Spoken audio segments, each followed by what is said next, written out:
Vous regardez l'essentiel sur France 24. Bonsoir à tous. À la une, le gouvernement de François Bayrou probablement en train de vivre ces dernières heures. C'est déjà pas mal, 9 mois à Matignon. François Bayrou, philosophe à la veille du vote de confiance prévu ce lundi à l'Assemblée nationale. Un vote qui devrait, selon toute vraisemblance, faire tomber son gouvernement. Qui est pressenti pour le remplacer? On voit ça avec Astrid Mesmorian. Et alors que retenir de ces 9 mois de François Bayrou passés à Matignon? Élément de réponse avec Johanna Citruc. L'actualité au Proche-Orient, c'est la troisième tour d'habitation détruite depuis vendredi dans la ville de Gaza. L'armée israélienne a frappé cette fois un immeuble situé dans le sud-ouest de la ville. Elle avait appelé auparavant la population à évacuer la zone. Jules Boiteau.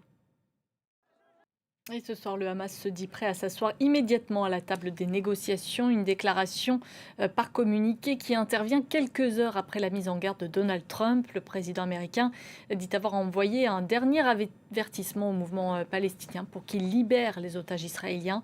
Il menace de conséquences en cas de refus.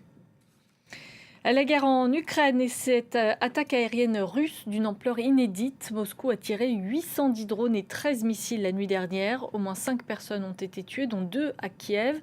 Le siège du gouvernement a également été touché. Jules Boiteau. Au Brésil, les partisans de Jair Bolsonaro manifestent ce dimanche dans les principales villes du pays. Une démonstration de force avant la décision de la Cour suprême sur le sort de l'ancien président. Et vous, que feriez-vous avec 1,8 milliard de dollars? C'est la question que vont devoir se poser deux Américains. Et puisqu'on parle de gros sous, un mot également de cette cagnotte qui vient d'atteindre des records en France. Plus de 15 millions d'euros récoltés pour venir en aide aux patients et aux aidants. Dans l'actualité sportive maintenant, l'Espagnol Carlos Alcaraz vient tout juste de remporter la finale de l'US Open à New York. Il a battu le tenant du titre, l'Italien Yannick Sinner, en 4-7.